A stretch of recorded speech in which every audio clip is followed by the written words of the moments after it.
meteorologist Holden LeCroy.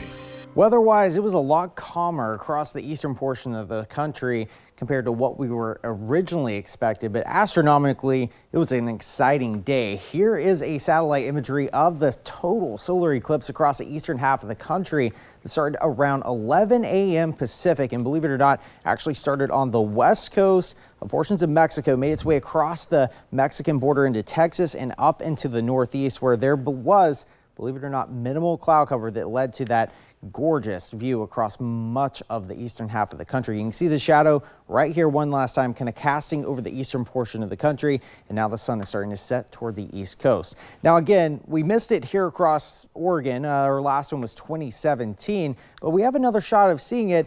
You're just gonna have to wait a little bit. The next one closest to us is gonna be 2044 over the great state of Montana. The best view is going to be around areas of Calgary up towards Banff National Park, if you're familiar with that. The next one closest to the Eugene area is 2045. You can see starting over the northern Hawaiian Islands over portions of northern California, but I will say extreme portions of Oregon will see that, including Medford, but the best view is going to be down towards areas of Redding in 2045. So yeah, we have a little ways away. The next one globally is going to be in 2027, and that is going to be over the continent of Africa if you want to book your flights.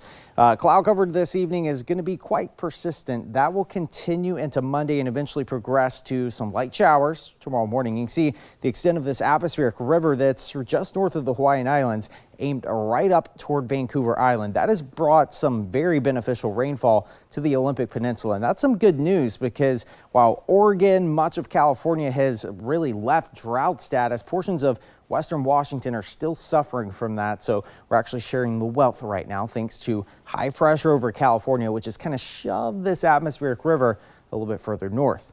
Changes though in the next 24 hours. That starts as early as tomorrow morning.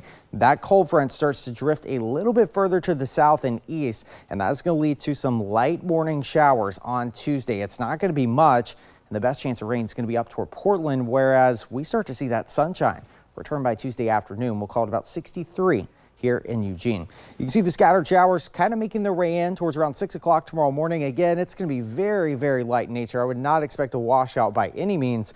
But watch the stark difference. By Tuesday afternoon, we clear things out completely. A few leftover showers, but for the most part, we're talking about temperatures returning into the 60s once again, including the Oregon coast. Check out Wednesday afternoon, a little bit breezy, but then we start to see the cool down with some scattered showers moving back in for the second half of the week. For the Roseburg area, we're up to 70 degrees on Wednesday before that cloudy, showery pattern moves right back in for the weekend. Up across the Cascades, this is what I'm surprised by. At pass level, we're up to 60 degrees on Wednesday. We were talking about rain at pass level by the weekend, but also some snow returning by Monday morning. And for Eugene and Corvallis, we're up to mid-60s Wednesday and Thursday. And again, this weekend doesn't look like a complete washout, guys, but it's going to be kind of like last weekend, the on again, off again showers, and even a little bit of grapple out there. All right. Grapple. Grapple. After 2 years, EWEB has finished putting in new